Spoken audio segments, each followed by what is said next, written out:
Saudações, meus amigos, tudo bem convosco? Desse lado está tudo tranquilo. Estamos de volta, portanto, com os nossos vídeos, né, os nossos vídeos de eletrônica, depois de um apagão que durou um pouco mais de 2 meses e meio por aí. Isso devido às manifestações que interromperam alguns serviços cá em Moçambique. Portanto, agora já as condições estão favoráveis, posso assim dizer, né, razoavelmente, para podermos começar com os nossos vídeos. Eu tive que, de uma forma rápida, né, adaptar, né, assim como estão a ver, né, essa é uma adaptação que tive que fazer naquele período das manifestações, para podermos ter um cantinho onde poderíamos já termos um encontro, né, mais seguro, o mais adequado, assim como viram nos vídeos anteriores que fazia vídeos ao ar lento, então isso não saía bem. Então tive que improvisar esse pequeno cantinho, onde já vamos poder continuar com os nossos vídeos, né, as nossas aulas. Então iremos fazer aqui neste lugar.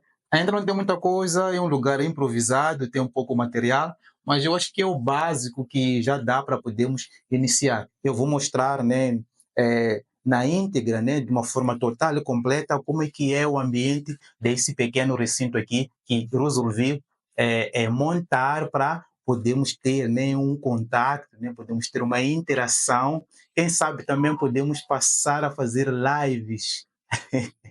Nunca tivemos lives nesse canal, mas quem sabe poderíamos já ter aqui lives para termos uma interação um pouco mais aprofundada. Creio que num futuro muito breve teremos as lives aqui nesse canal. Vou aproveitar também pedir aqui as desculpas para os inscritos daqui do canal. Fiquei mesmo apagado, né?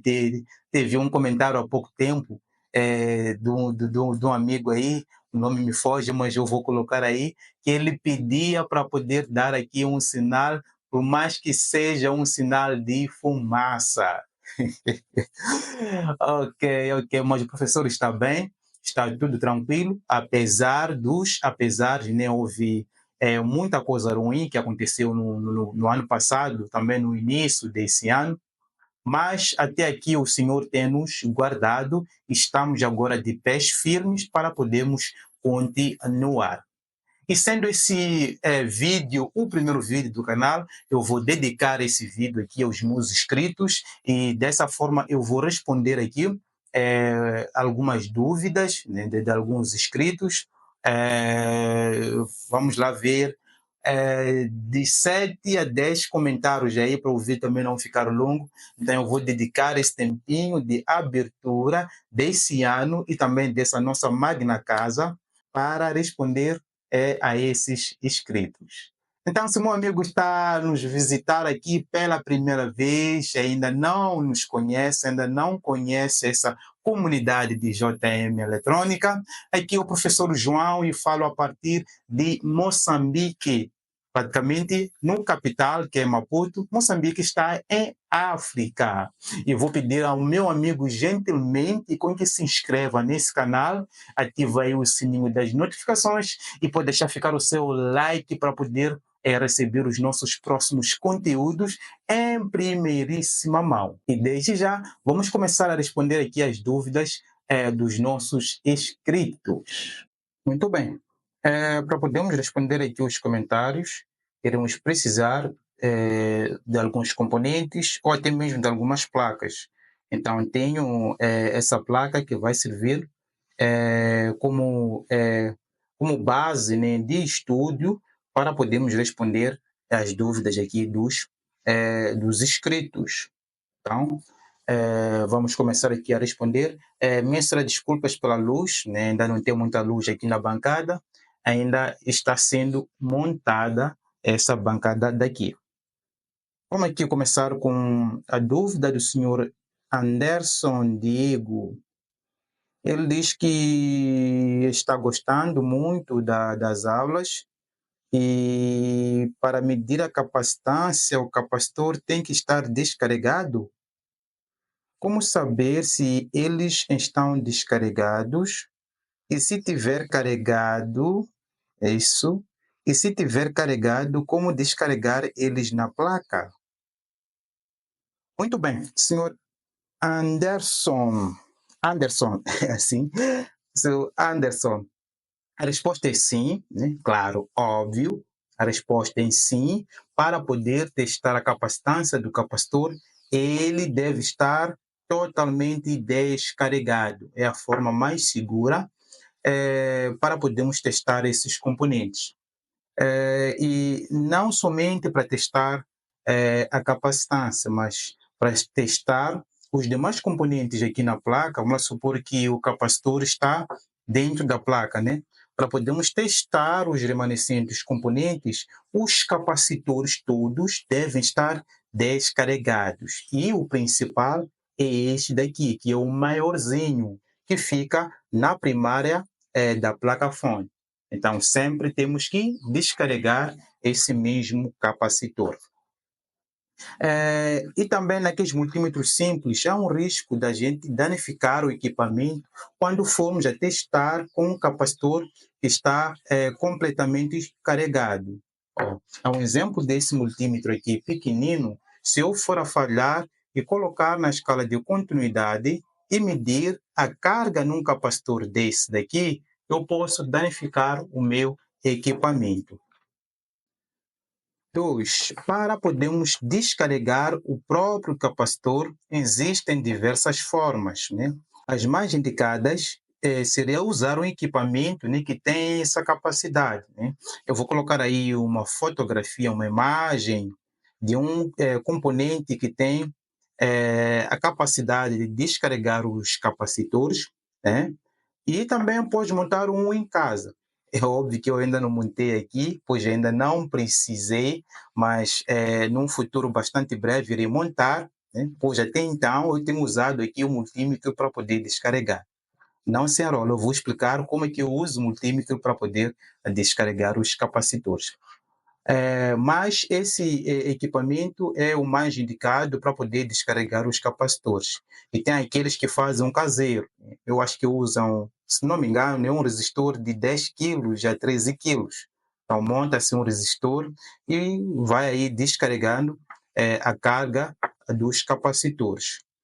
E tem aqueles que fazem né, aquela ligação direta, né, unem os terminais do capacitor com, com uma chave ou algo metálico para poder descarregar. Isso não é indicado, né? Pois pode danificar aqui a estrutura interna do próprio capacitor. Então, sempre devemos descarregar. Mas a questão aí é como descarregar o capacitor estando ainda na placa.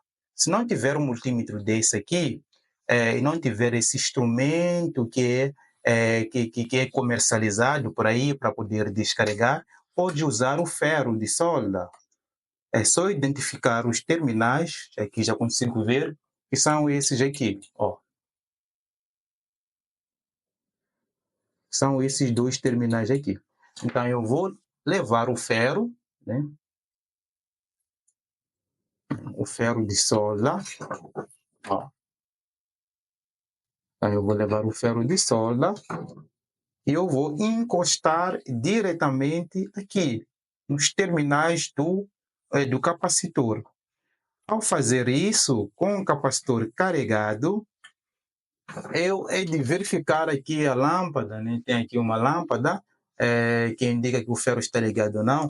Então, com o capacitor carregado, essa lâmpada vai acender durante uns 2 segundos. E quando essa lâmpada aqui apagar, significa que o capacitor está completamente descarregado. Ó, capacitor descarregado. Muito bem. Para a última questão dele, né, foram 3 questões de uma única só vez, já respondemos aqui 2 questões. A outra questão é como saber se o capacitor ele está carregado ou não. Ó, então, para poder saber se o capacitor está carregado ou não, é só colocar na escala de tensão contínua e medir nos próprios terminais dele. Então, dessa forma, poderemos saber se há carga nesse capacitor ou não. Nesse aqui não há nada, e nesse aqui da placa também não há nada. E nesses multímetros simples aqui, ó, teríamos que colocar na maior escala existente de tensão contínua. E nesse multímetro são 1000 volts. Eu não posso usar a escala de 200 para poder medir a tensão que provavelmente poderia estar num capacitor de 450 volts. Porque, claro, né, óbvio, esse equipamento que é o multímetro vai se danificar. Depois de eu ter verificado, ó, aqui não tem carga, estamos aqui nesse capacitor, não tem carga. Ó. Se tivesse carga, teríamos encontrado um valor lá, ou uma tensão lá. Vou usar, já que não tenho aqui a fonte assimétrica, está do outro lado, vou usar essa pilha de 9 volts de multímetro para poder carregar aqui esse capacitor. Então, vou obedecer aqui a polaridade.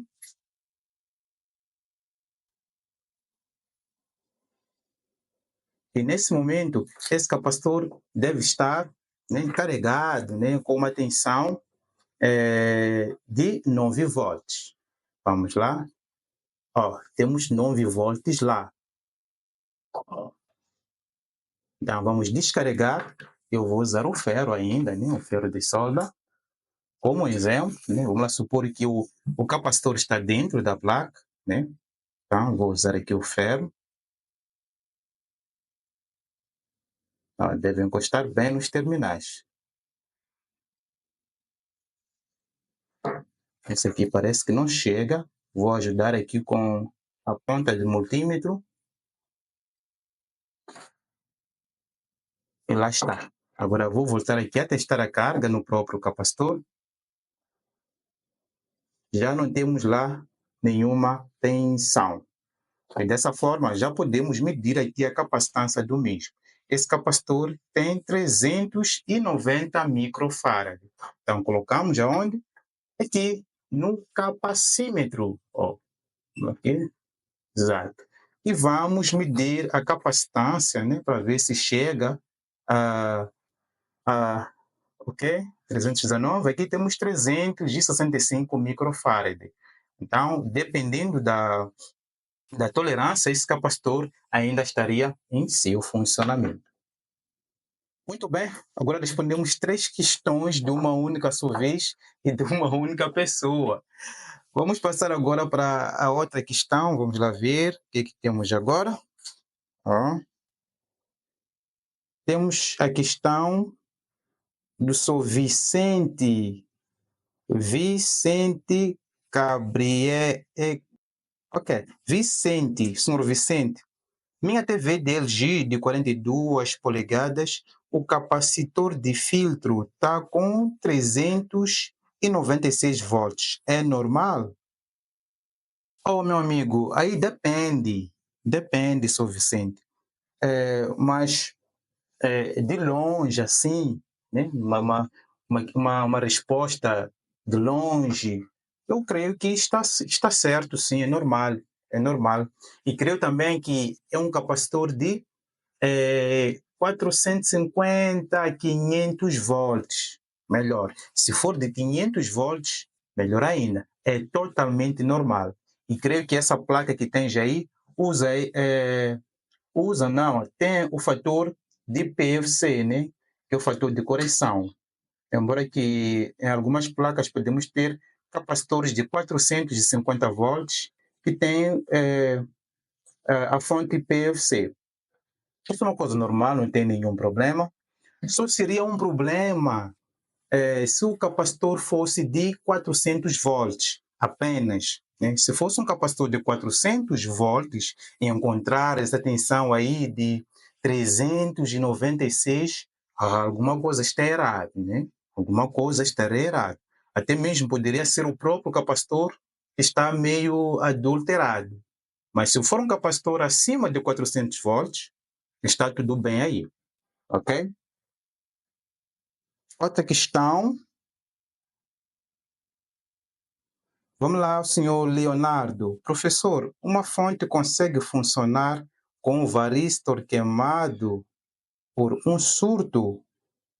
É possível, em algum tipo de fonte, o varístor queimar e o fusível ficar intacto?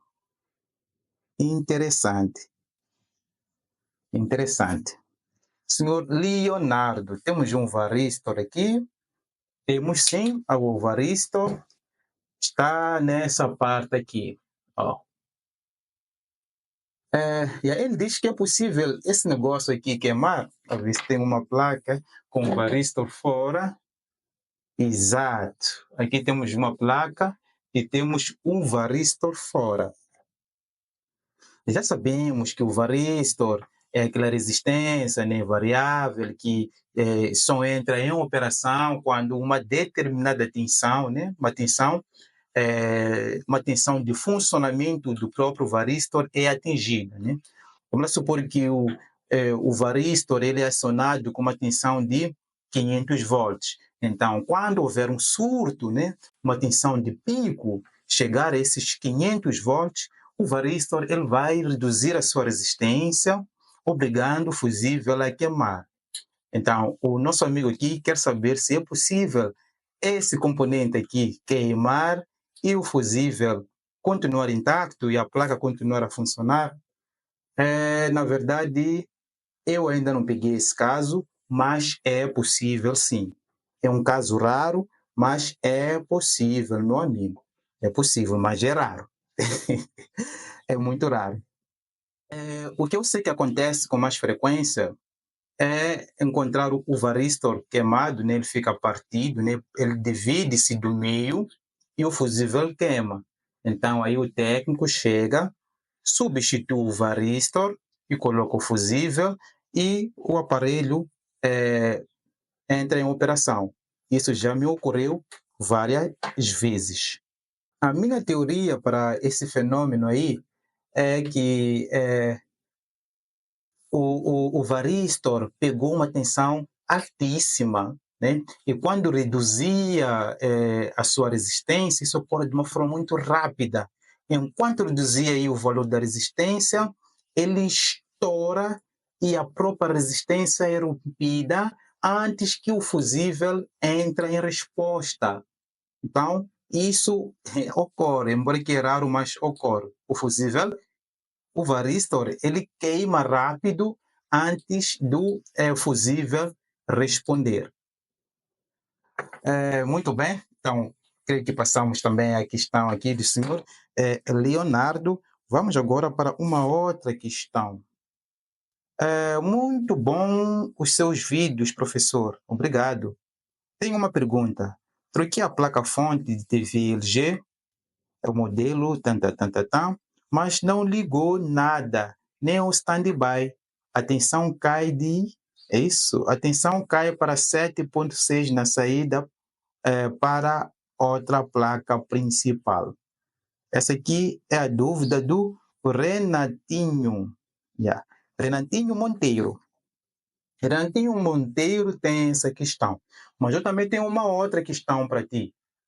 Será que o problema estava na placa-fonte? Quais são os testes, né, que fizeste na placa principal? Ou qual foi o procedimento para poder apurar que, de fato, a placa é que está problemática aí? Não sei se me engano, mas parece que esse modelo aqui, a placa-fonte, ela trabalha, né, ou retira uma tensão de 13 volts para a principal.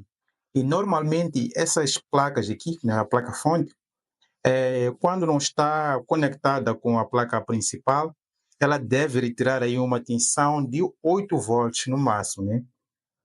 Acho que terá 8,5, no máximo 9. Aqui vi 7 por aí. Exato. Essas placas retiram essas tensões sem a placa principal, à espera daquela incitação, né, para ser armada pela placa principal. Mas agora, se tem a existência ou se há essa tensão de 7 aproximadamente a 8 volts e o piloto não aciona lá, né? O piloto é o LED de standby, não aciona na principal, a probabilidade do problema estar na placa principal é maior. É maior. Ó, porque a placa-fonte ela retira a tensão.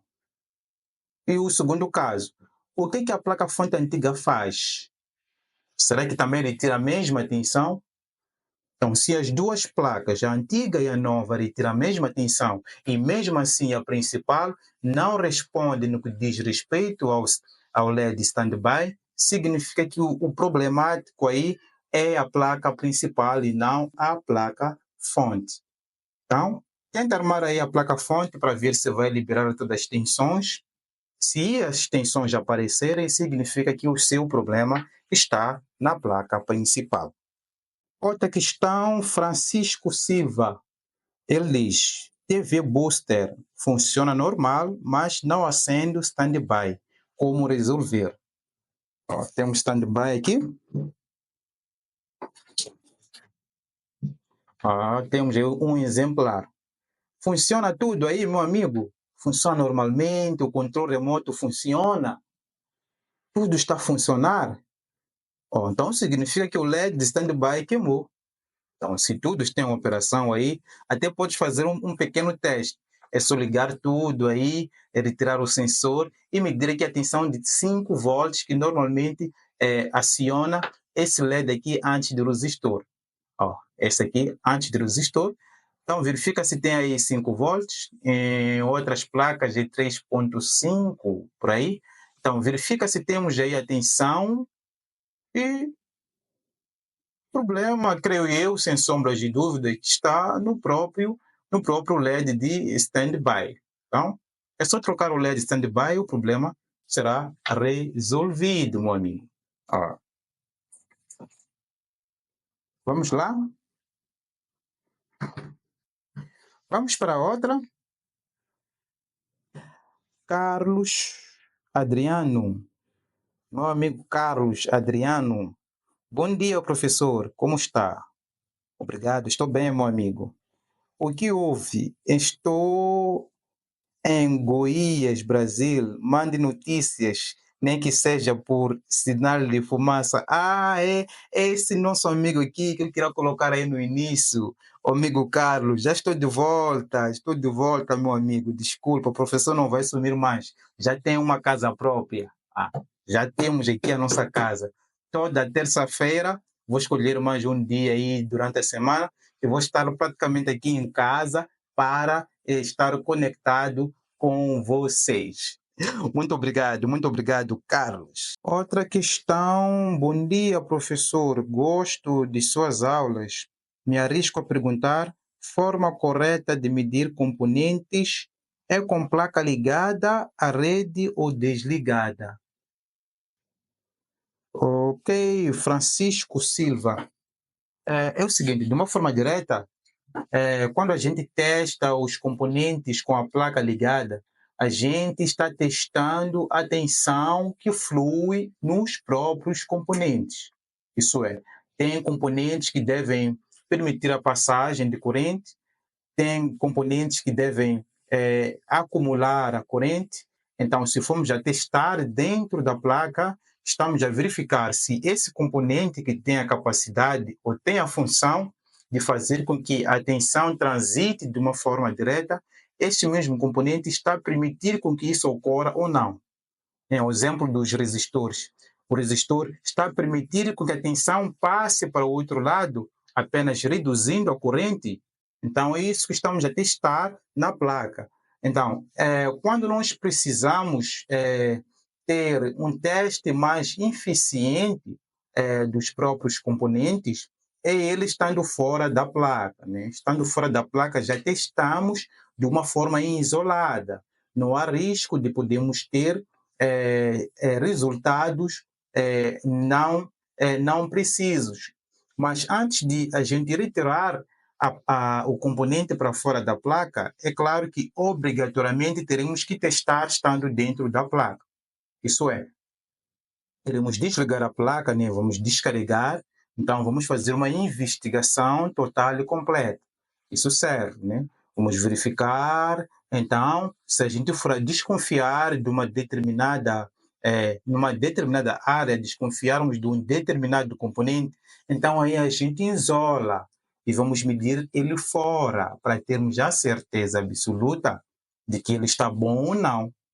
Ó, então, isso de desligar é opcional. Há quem diz, não, eu não quero testar com a placa desligada, eu quero ligar a placa e testar aí as tensões para ver se os componentes que devem permitir a passagem estão a permitir. Os componentes que devem acumular estão a acumular. Os componentes que devem elevar ou diminuir estão a desempenhar essa função. Então, esse técnico vai ligar a placa e vai começar a medir esses componentes. Encontrou um componente que não deveria tirar uma tensão e que está a tirar nesse momento, esse componente parece que está meio doentio.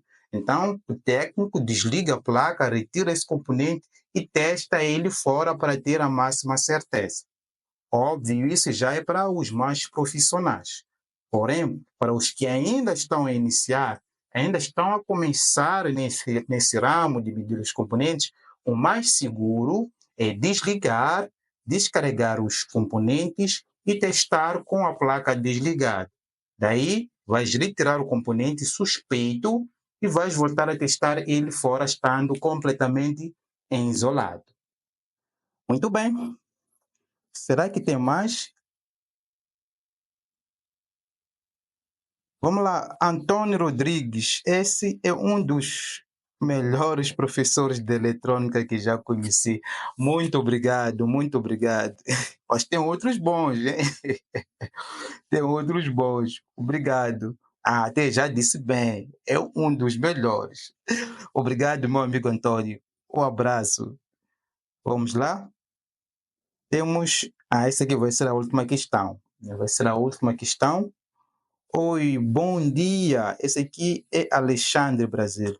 Diz, bom dia, gostaria de saber qual o valor que encontro ao medir o capacitor cerâmico de 4.700 picofarad e o outro capacitor de 470 nanofarad.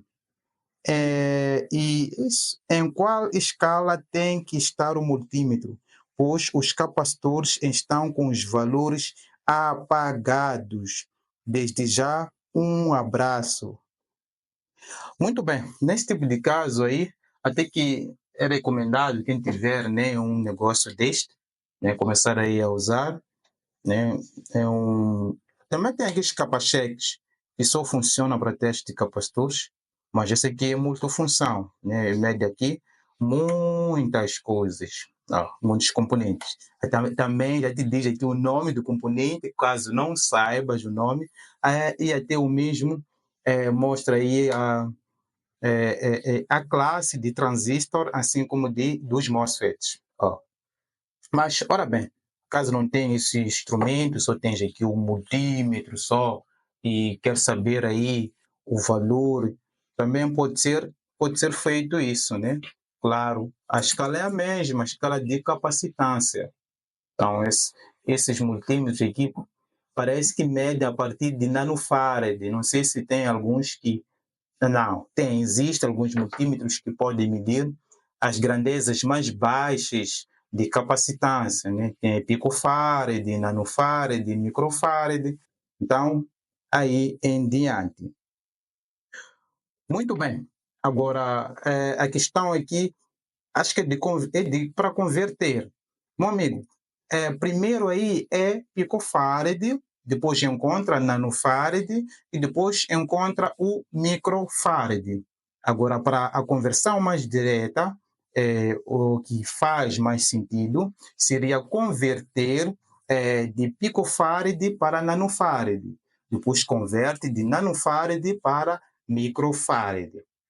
Vamos lá. A tua mensagem diz que o primeiro capacitor é de 4.700 picofarad. Então, vais converter esse capacitor aí para nanofarad. O que terias? Irias eliminar os dois últimos dígitos. Então, vais eliminar esses dois zeros, fica apenas 47. Então, quando eliminas os dois últimos algarismos, vais ter que colocar aí uma vírgula no primeiro algarismo. Então, fica 4,7 nanofarad. Então, com esse multímetro aqui, podes conseguir, né, de detectar esse valor aí. Capacitor de 4.700 picofarad é um capacitor de 4,7 nanofarad. E o capacitor de 470? Então, aí vais ter que eliminar o último algarismo. Então, e colocar aí uma vírgula no início. Isso é, fica 0,47 microfarad. Então, convertemos de picofarad para nanofarad e convertemos de nanofarad para microfarad. Outra coisa que vai te ajudar nesse termo aí de conversão, caso ainda não tenhas ali a tabela, é só baixar ali um aplicativo, né, de conversão, de capacitância, também tem de resistores, isso ajuda, né? Mas é bom ter uma tabela para poderes ter tudo isso aí já na sua mente. Ok, meus amigos, o vídeo aqui ficou longo, ficou essencial aqui também. Vamos passar a fazer dessa forma, toda terça-feira vou me dedicar a fazer aqui vídeos, eu vou escolher mais um outro dia dentro da semana para podermos termos aqui um encontro nesse nosso canal. Muito obrigado por ter acompanhado esse vídeo até aqui. Obrigado por permanecer inscrito nesse canal. Obrigado por permanecer aí ajudando o canal, continuar aí a partilhar o conteúdo. Muito obrigado também aos apoiantes. Tem pessoas que estão a apoiar esse canal incondicionalmente. O meu muito obrigado mesmo do fundo do coração. Esse vídeo vai ficar por aqui. Espero que tenha gostado e te espero no nosso próximo encontro. Um abraço e até já!